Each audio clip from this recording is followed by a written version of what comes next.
Sabihin niyo yung totoo. Sabihin mo, hindi ako ang sasakyan si Tete.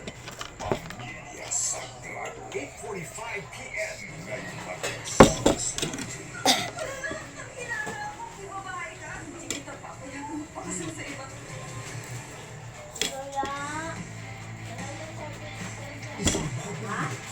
ang lalaki. Kaya, magiging papel sa pagyaman ni Panginoon. Tila!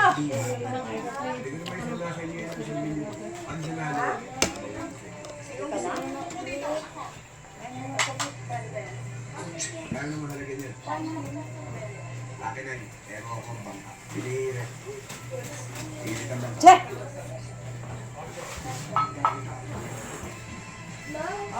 FPJs.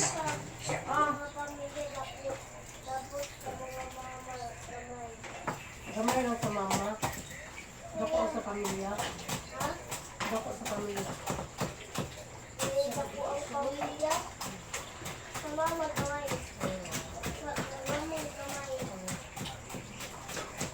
Ya! Ano siya isa? Ano siya pinipili? Uy!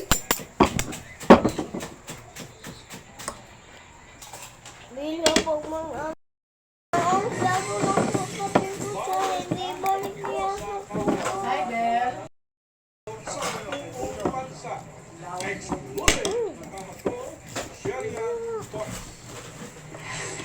Sila ang mga lider ng 10 sa 16 na partido politikal sa Bangsamoro Autonomous Region o BARM na tinitignan ngayon ng Commission on Elections kung dapat ma-accredit para sa kauna-unahang BARM Parliamentary Election sa May 2025. Isa ring aabangan sa BARM elections ay kung masusunod na ang mga paghihigpit na nakasaad sa Bangsamoro Electoral Code.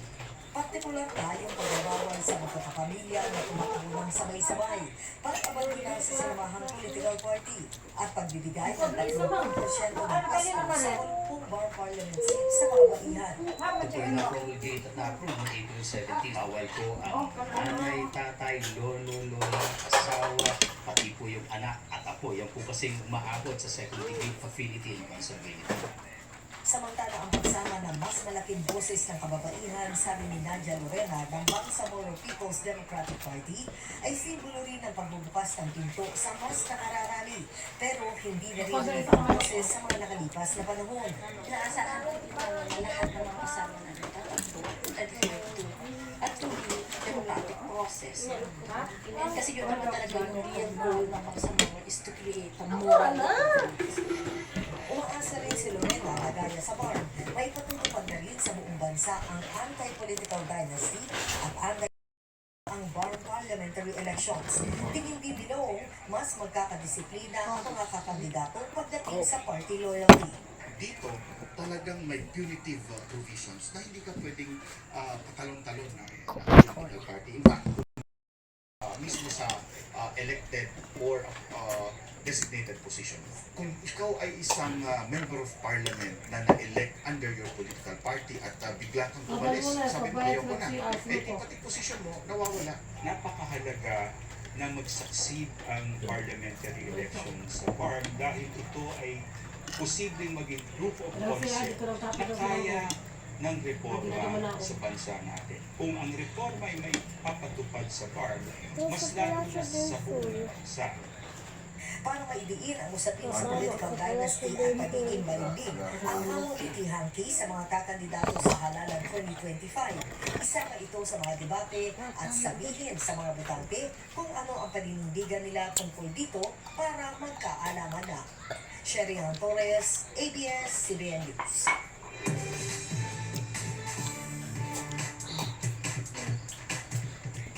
Mapapanood na simula ngayong gabi ang bagong karakter sa FPJ's Batang Tiyago. Ano kaya ang magiging papel niya sa buhay ni Tanggol? Samantala, balik sa pag-arte si Albert Martinez sa bagong kapamilya seryeng Lavender Fields. Ipapatro, MJ Felipe.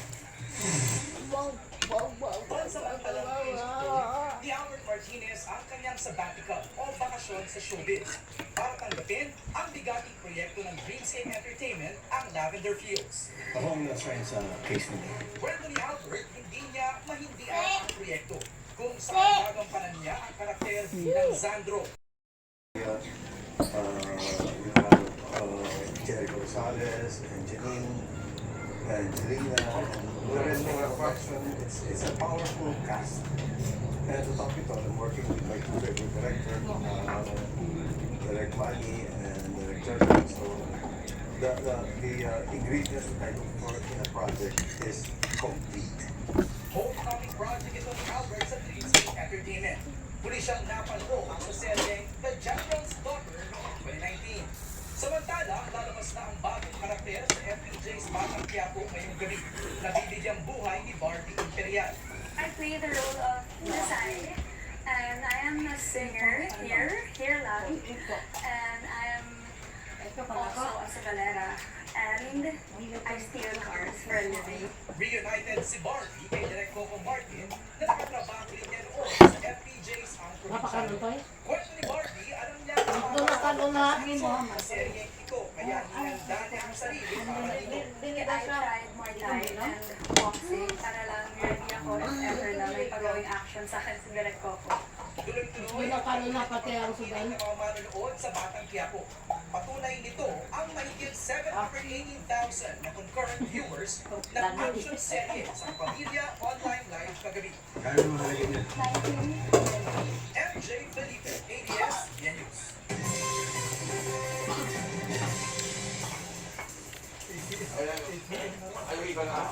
Go na tayo.